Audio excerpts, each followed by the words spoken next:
Hello, welcome back. QC Hindi classes के platform पे आप सभी का हार्दिक स्वागत है। जैसे कि आज 14 अप्रैल है और 14 अप्रैल के दिन बाबा साहब अम्बेडकर जी का जयंती भी है। बड़े हर्षोल्लास के साथ पूरा देश, पूरा राष्ट्र खुशियों के साथ भीमराव अंबेडकर जी को याद करता है। उनके जन्म दिवस पे जगह जगह प्रोग्राम किए जाते हैं। तो इसी जयंती के अवसर पे मैं आप लोगों के बीच आया हूं और अंबेडकर जी से संबंधित कुछ विचार पेश करना चाहता हूं। तो स्टार्ट करते हैं। तेरी अमर गाथा का गुणगान करता हूँ मैं, तेरी अमर गाथा का गुणगान करता हूँ मैं। हे मानवता के पुजारी, तुझे प्रणाम करता हूँ मैं। तेरे कर्मों से रोशन हुआ है भारत का आंगन, तेरे कर्मों से रोशन हुआ है भारत का आंगन। तेरे हस्ती, तेरे वजूद को सलाम करता हूँ मैं, तेरे हस्ती, तेरे वजूद को सलाम करता हूँ मैं। आदरणीय जितने भी लोग हमारे इस चैनल से जुड़े हुए हैं, उन सभी को बाबा साहब अम्बेडकर के जन्म दिवस के पावन अवसर पे मैं सहे दिल से हार्दिक स्वागत करता हूँ। उनको अपना भीम पेश करता हूँ। जय भीम। थोड़ा सा अंबेडकर जी का परिचय मैं देना चाहता हूँ। अंबेडकर जी का जन्म 14 अप्रैल 1891 ईस्वी में इंदौर जिला के महू में हुआ था, जो MP में है, यानी मध्य प्रदेश में है। इनकी मृत्यु 6 दिसंबर 1956 यानी 1956 ईस्वी में हुआ था।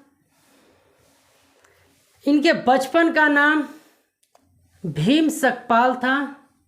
इनके पिताजी राम जी मौला जी सकपाल, जो एक सैनिक स्कूल में प्रधानाध्यापक थे, और इनके माता का नाम भीमाबाई था।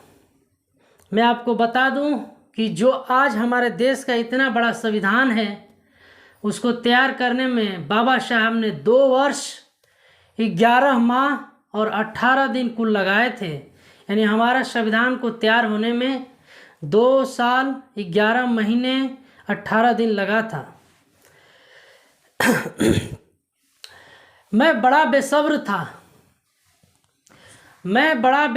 था कि आप लोगों के बीच आऊं और अपने दिल की बात कहूं, क्योंकि मन की बात तो मोदी जी करते हैं। दोस्तों, मैं आज ही एक अखबार में एक आर्टिकल लिख रहा था, बाबा साहब के नाम एक संदेश। उनको एक चिट्ठी देना चाह रहा था। उनसे मैं मन की बात करना चाह रहा था, और ये समझकर कि बाबा साहब आज भी हमारे बीच मौजूद हैं, आज भी हमारे बीच हैं। क्योंकि व्यक्ति मरता है, व्यक्ति को मारा जा सकता है, लेकिन बाबा साहब के विचार और विचारधारा को कभी मारा नहीं जा सकता है। वे हमेशा हमारे बीच जिंदा रहते हैं। तो इसलिए कहा गया है कि नींद अपनी खोकर जगाया हमको, नींद अपनी खोकर जगाया हमको, आंसू अपने गिराकर हंसाया हमको। कभी भूलना मत उस महान इंसान को, जमाना कहता है बाबा साहब अम्बेडकर जिनको, जमाना कहता है बाबा साहब अम्बेडकर जिनको।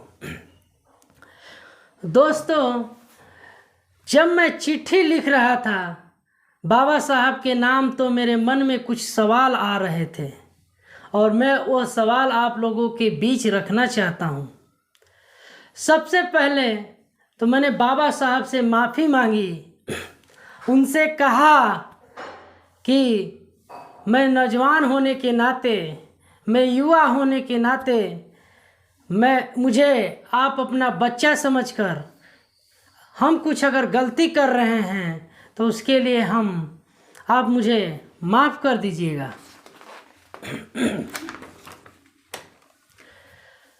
और आगे हमने बाबा साहब से कहा कि इसके लिए सिर्फ मैं जिम्मेदार नहीं हूँ, इसके लिए हमारे पूर्वज भी जिम्मेदार हैं। अब कहीं न कहीं सवाल ये है कि पूर्वज क्यों जिम्मेदार हैं? तो मैं आपको बता दूं कि पूर्वज इसलिए जिम्मेदार हैं कि बाबा साहब ने, यानी आपने उनको जो संदेशा दिया था, आपने जो उनको रास्ता दिखाया था, आपने जिन विचारों की बात की थी, उन विचारों को छोड़कर कुछ लोग, सिर्फ कुछ लोग आपके मूर्ति पर, आपके प्रतिमा पर पुष्प चढ़ा करके, माला चढ़ा करके अपनी जिम्मेदारी को भूल जाना चाहते हैं। उनको लगता है कि एक दिन, सिर्फ एक दिन बाबा साहब भीमराव अंबेडकर को याद कर लेने से इस देश की जनता का कल्याण हो जाएगा, समाज में सामाजिक न्याय स्थापित हो जाएगा। मैं समझता हूँ कि ऐसा करना गलत है और उनको इस भुलावे में कभी नहीं रहना चाहिए।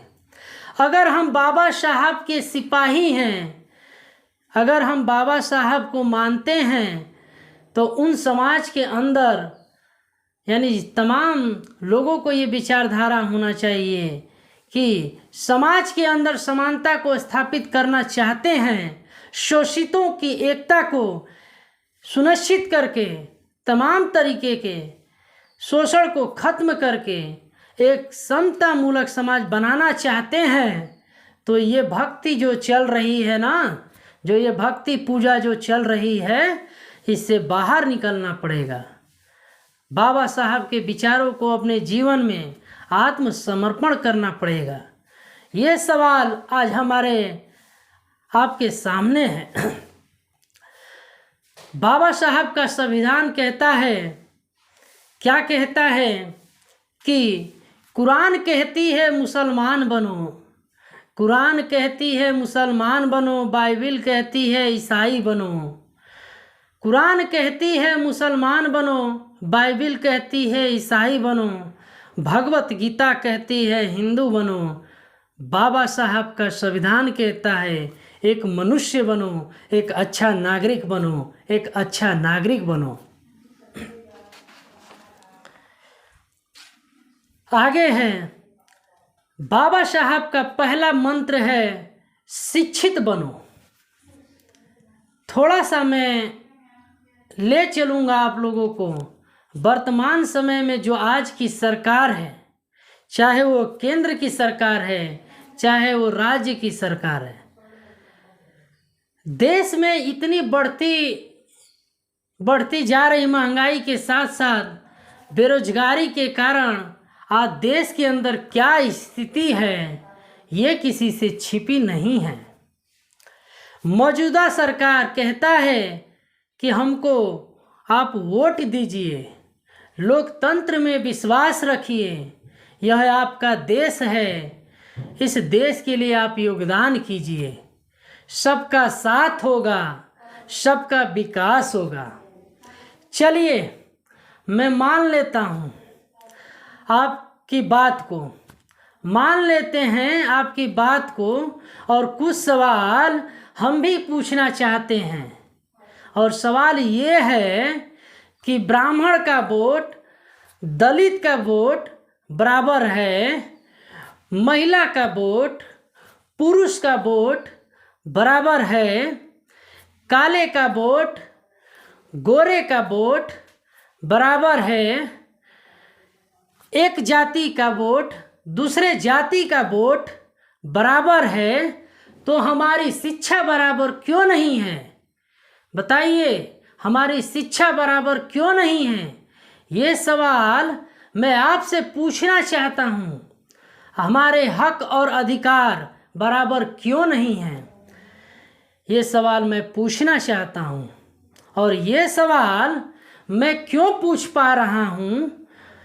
ये सवाल मैं इसलिए पूछ पा रहा हूँ कि महामाना बाबा साहब डॉक्टर भीमराव अंबेडकर जैसे लोगों ने इस देश के बारे में एक सपना देखा है और उस सपने को उन्होंने इस देश के संविधान में उतारा है और कहा है कि हम भारत के लोग।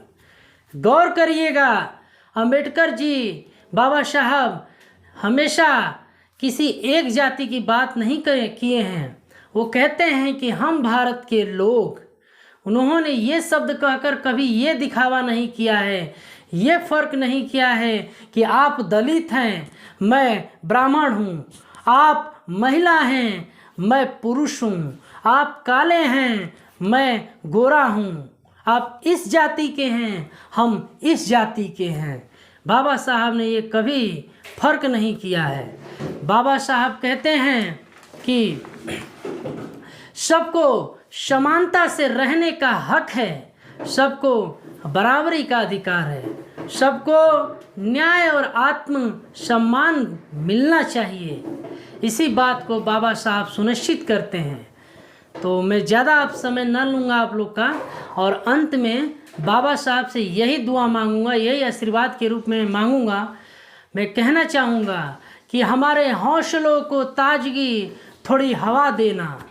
बाबा साहब से मैं विनती करूँगा कि हमारे हौसलों को ताजगी थोड़ी हवा देना, जिए हम सरजमी के वास्ते इतनी वफा देना।